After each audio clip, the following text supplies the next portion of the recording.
You're listening to CHIP-FM 101.7, your regional radio station in Fort Coulonge, Quebec.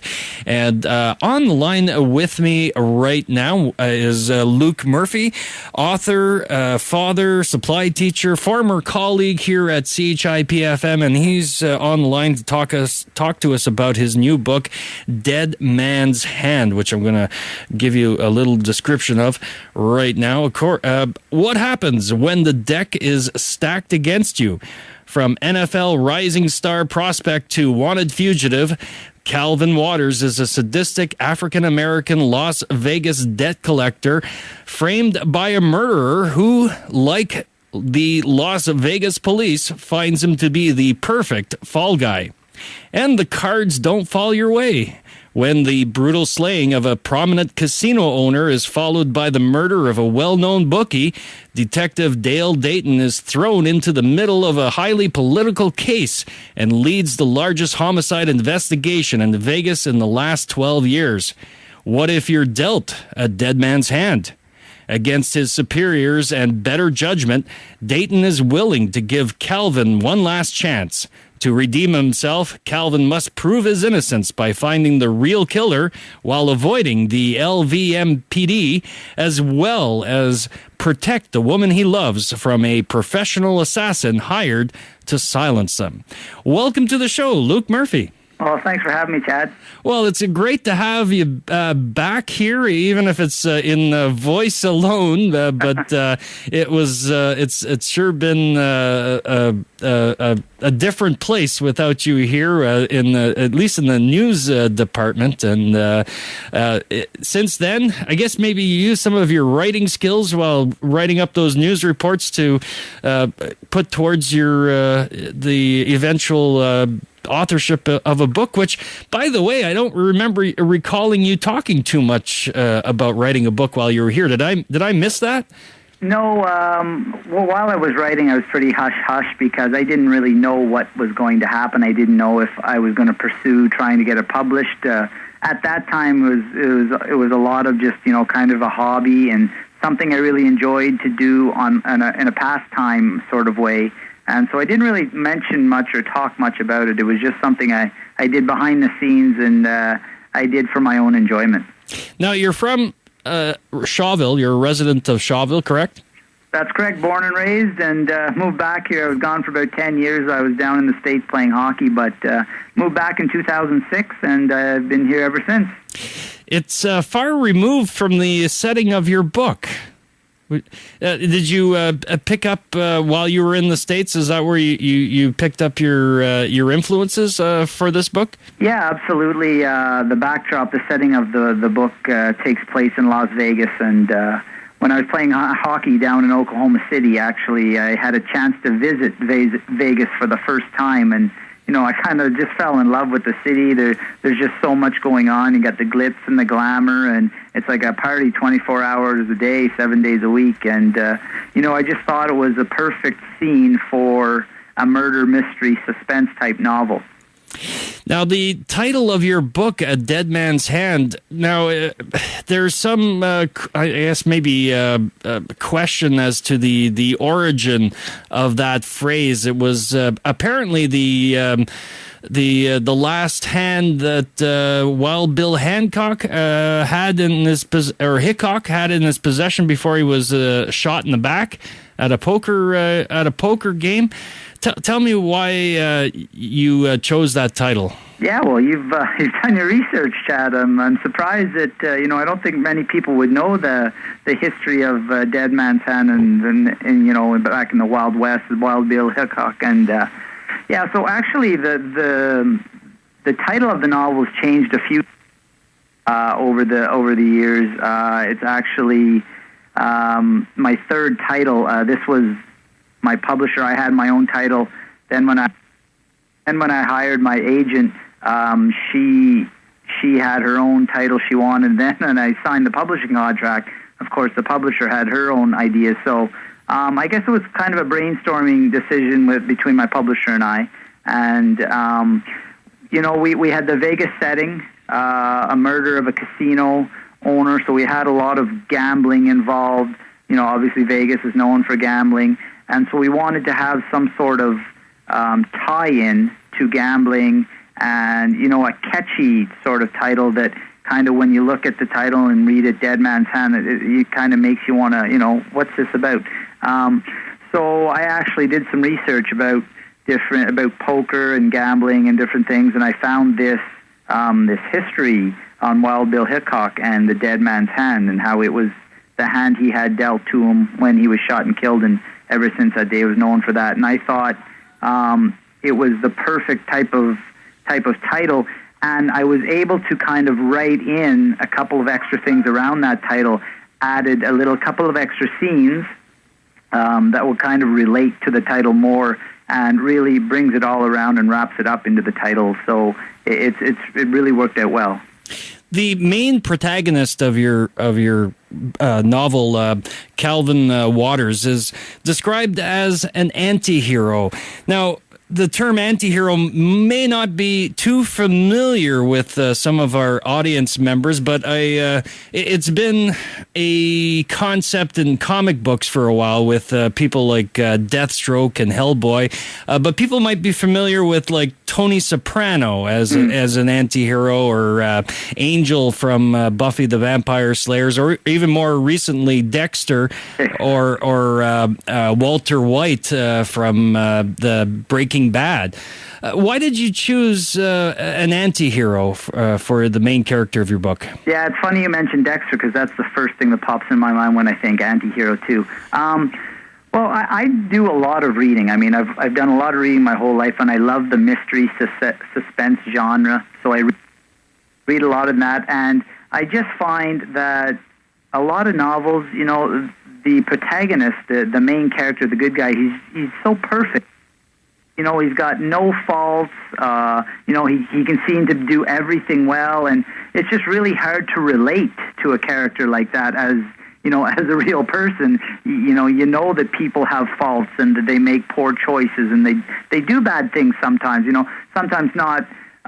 They don't mean to do them, but sometimes things just happen. So I wanted a character who was quote unquote real, that people could relate to, someone who had made bad choices in his life, who had made decisions in the past that brought him down a little bit, that caused his downfall. So I wanted someone who, at the start of the book, he's a bad guy, right? He's this debt collector. He's a bone breaker. He tortures people for money, for pay. So it's someone you wouldn't really want to get behind. But as the story goes on and you learn, this isn't really Calvin. It's just kind of a role he's playing. Once the reader understands what Calvin's really like, and that he's trying to get out of this business, then you kind of start rooting for him, and and then he gets framed for murder, and he gets pushed back a little more, and so I think the reader will really get behind this character, because I think they'll be able to easily relate to him and think, this guy isn't perfect, but he's certainly someone I want to cheer for, and someone I'm rooting for, and someone I'm behind to succeed in life. People would certainly understand the gambling aspect of the book, I would imagine, seeing as we're close to the casino in Hull, and it seems to be with the VLTs predominant different places. That aspect of it, I can imagine, wouldn't be too foreign to your readers. No, I think definitely with the casino here, I'm sure, especially the Pontiac, I'm sure there's lots of Pontiac people who have taken a trip to Hull, to the casino, and, so they've seen that kind of life. You go in there and you got the slots ringing and, cards being dealt, and it's kind of a fun atmosphere to go in there and to see, people are laughing and joking and having fun, and, so I think people can relate to that. And again, I visited Vegas actually twice in my life, so I got a good feel for the scene myself. And one trip, was a lot of research being done about just kind of knowing what the city's like, street names, monuments. I made friends. I worked with the Las Vegas Police Department, so to find out about procedures and things in the city, how they work, because every city has a different way of dealing with things. So I made a lot of friends in different areas with expertise that I could use. again, a lot of research, internet work, email, visited Vegas, and so you learn a lot along the way. And I think the gambling aspect is certainly something that people will be interested in too. The way you've set up the book, and by the way, I want to congratulate you on first getting a publisher, which is not an easy task. Certainly wasn't. How did that process go about? Because did you have like a draft copy that you submitted, or did you have an idea that you developed? How did that work out? A lot of people are pretty amazed at what I went through, because to be honest with you, the first word I wrote for this novel, I wrote in 2006. So it was really 6 years from, the first draft, the first word on the first draft, to the actual book coming out, being published. So the first thing, it took me 2 years to write the first draft. I mean, I had jobs along the way. I had a family, so I wasn't writing 7 days a week, 3 or 4 hours a day. I was writing when I found time. So the first draft itself took 2 years. Then I hired an editor from New York City. I worked with an editor. We edited for about 6 months. Then I looked for an agent. That took a long time just to find an agent, because it didn't happen in the first wave. I had to bring my manuscript back, edit it again myself. Then when I went out again, I found an agent. Then my agent and I edited it, and took another 6 months or so. Then we went looking for publishers. No publishers in the first wave. I brought it back. Edited again myself. Then I sent it to publishers again, and we got this bite. And then with the publisher, I edited it with her for another 6 months. So there was a lot of editing. It was a very, very long time in the making. It was 6 years. But just to find your question about if you want to find an agent, what you have to do is send them a letter. Just talk about yourself, talk about your book. You don't send them any part of the book at all. You just talk about yourself in the book. Then they have to determine if they're interested in even reading any of it, right? Because publisher, they work on commission, so they get paid if you get paid. So they're not just going to take anybody and work with them, because they want to make sure they're going to make money. So once they determine whether they want to read some, they say, okay, well, send me 5 chapters, or send me the first 30 pages. Then it goes back and forth like that until they finally want the whole manuscript. So it can be a long process. So it could be 4 or 5 months before you're actually dealing with the agent. Then to find the publisher, it's all the agent who does that. She's really the filter between the writer and the publisher. A lot of publishing houses, the major ones, they don't even accept anything unless it's from an agent. So my agent, she sent things out in waves. The first wave went to the major publishers. When we didn't get a bite with that, then we went to the middle and smaller publishers, and that's where I found my publishing house in Imagine Books from Edmonton, Alberta, and that's when we agreed to a contract. Part of the promotion of this book has been, I guess, submitting it to other authors on the New York bestsellers list. Did you have any contact with these artists, or was that done through the agent as well? No, that was all me. The publisher left it up to me on which writers I would approach. So I had to research, obviously, writers who write in my genre. Writers who are well known. I obviously wanted some big name authors. That was difficult because authors are busy people. I mean, they're writing their own books. They're going out on tour. They have promotions of their own.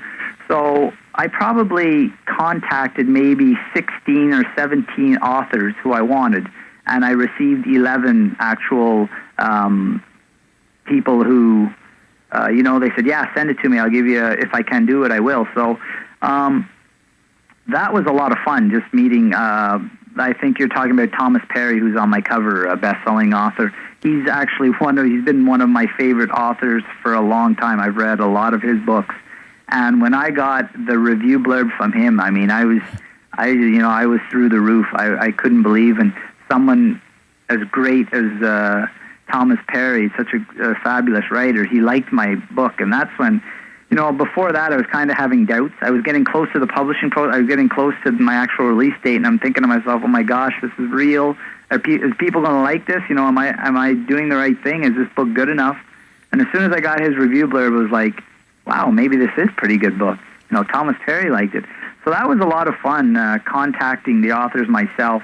It was all done through email, but some of like Thomas Perry, who's an older author, he wanted me to actually print the manuscript out and mail it to him, which is fine. Some of them I could just send it over the internet, but again, that was a lot of fun working with other authors and getting their feedback. Now, I can't imagine that any author only wants to write one book. Have you set up Dead Man's Hand so that there can be a sequel? Yes, I have actually. It's when you get to the ending, you'll see that there is a chance for certainly at least one more book in this series. I kind of set it up because I love the characters. I love my Calvin Waters character, and I would definitely love to write more books. Can you give us a little run through of the characters beside the main protagonists that are in the book? Yeah, sure. That's one thing with Dead Man's Hand. It's a little different than most novels, because most novels you have one main character, whereas mine, I kind of have two main characters. I have Calvin Waters, who I guess we could say is 1A. I've already explained a little bit about him, and you've read a little bit about him. But I also have the detective who's in charge of the homicide investigation, Dale Dayton. He's almost like a 1B, because we follow the points of view of multiple characters, and he is one of them. So we learn about Detective Dayton, who he's in charge of this homicide investigation, but his wife leaves him and takes their son with him. So he's kind of trying to repair his shaky marriage or his broken marriage. He's trying to repair that, as well as solve this case that keeps growing as more bodies start being discovered. And it keeps growing, and the mayor is all over him and his captain. So he's got a lot of pressure right now too, and he's trying to still stay sane and solve these cases. So he's almost a 1B character, because I write a lot from his point of view too. So we have those two characters. We have obviously Ace Sanders, who is a casino owner who's he's the one who actually commits the crime. We know that at the start, but he's actually working with someone too. But that is a secret until as we go through. Nobody knows who else is behind these murders. So we have Ace Sanders. We have I'm just trying to think of who else I should mention. Well, don't give away any spoilers now. Yeah, I know. I don't want to give too much away, but there's about 5 characters that we follow their point of view. There's also Ace Sanders' lover. We follow her point of view a bit. She's involved a bit in the story. That's all I can think of right now that I want to give away, that I want to say. So, I want obviously the readers to read it on their own to find out who does what and everything. But certainly those 3 characters, though, Calvin, Dale, and Ace, are probably the 3 main characters of the story. Well, that sounds great. Very intriguing. Something that you want to pick up. And seeing as Christmas is just around the corner, a great opportunity to support a local author and give a Christmas present to someone, and something they're sure to enjoy. Mentioning with that in mind, I should mention that your book is available through Amazon. And either in paperback novel, or if you don't want to spend the incredible $13.99 on the book, you can even get it cheaper than that, the $3.99 through an ebook. What a deal! Yeah. Well, ebook, my publisher says most of their sales now are through ebooks. So this is really the new generation, right? This is the ebook. It's through the Kindle. My publisher has a contract with Amazon, so the ebook is only available on Amazon through Kindle. So you need a Kindle app on, whether you have an iPad or even your computer at home. As long as you have a Kindle app, then you're able to download. And like you said, it's only $3.99, which is $10 cheaper than a paperback. So and there's no delivery costs, right? Right. It goes right to your right to your app. So and you get it right away. No delivery waiting for delivery. Absolutely, yeah, right away. It's like within minutes. It's on your computer or your iPad or wherever. But so if you're not internet savvy and you want to go buy it somewhere, what can they do? Well, right now you can obviously order it on Amazon, but hopefully in the next week the books will be available in the Pontiac. Cafe 349, The Equity, and Langford's will have it in Shawville, and I know the Lighthouse Bookstore in Campbell's Bay will also be carrying it. So those are 4 places to be able to get it in the Pontiac. Also, if my copies come in, I'm hoping they're in tomorrow. If they're in tomorrow, I will be at the Bryson House on Saturday for the Christmas show, the annual Christmas show. I'll have a table there, and I'll also be selling them there. But that's only if they come in. So if they don't come in, unfortunately, I won't be able to be at the show to sell any books. So I'm really keeping my fingers crossed and hoping that they come in tomorrow. Well, best of luck on that. I sure hope they come in before Christmas. Well, yeah, actually, the estimated time of arrival was November 15th, so they're all ready. So they're 2 weeks overdue, so definitely they should be here within a week, I would imagine. My publisher said they're usually never more than 10 to 14 days overdue, so I'm hoping that if not tomorrow, then definitely next week they'll be in so people can pick up some Christmas gifts or maybe some stocking stuffers. Now, I know you're on Twitter, Facebook, and you also have a website? That's right. My website is www.authorlukemurphy.com. So that's one word, authorlukemurphy.com. People can go there. They can also sign up for my blog on my website. And blog really is, if you're signed up for my blog, you get the announcement right away, any first announcements on any news, any contests coming up, any new books. So you get the notification right away if you're on my blog. But yes, I'm also on Facebook, author Luke Murphy, and on Twitter, my handle is author L Murphy. So again, if you go to my website, though, all of that will be there, and you can find out everything that's going on. Well, Luke, it's been great talking to you, and I would like to reserve another interview with you, maybe in a few months, to maybe talk about the book a little bit more and promote it some more and help you get this book out to people. So I don't want to wait till you release another book. Right, yeah. So if we can talk again in a few months and maybe touch upon this subject again, and it would be great. Would you be willing to do that? Absolutely. Awesome. And I thank you for having me on tonight. It was a lot of fun, and I always like to talk to my old fellow colleagues, and it'd be great to be back again to talk to the Pontiac and the Valley, and I appreciate you taking the time to talk to me. Well, it's been great. Folks, we've been talking to Luke Murphy, author of Dead Man's Hand, available on Amazon and available in the Pontiac very soon. How about we go out on the Viva Las Vegas by ZZ Top? Thanks, Luke. Well, thanks a lot, Chad. I appreciate it, and I'll definitely be in touch. We could talk again. That'd be great. Sure will. Take care. You too. Bye. Y'all still want me to come with you?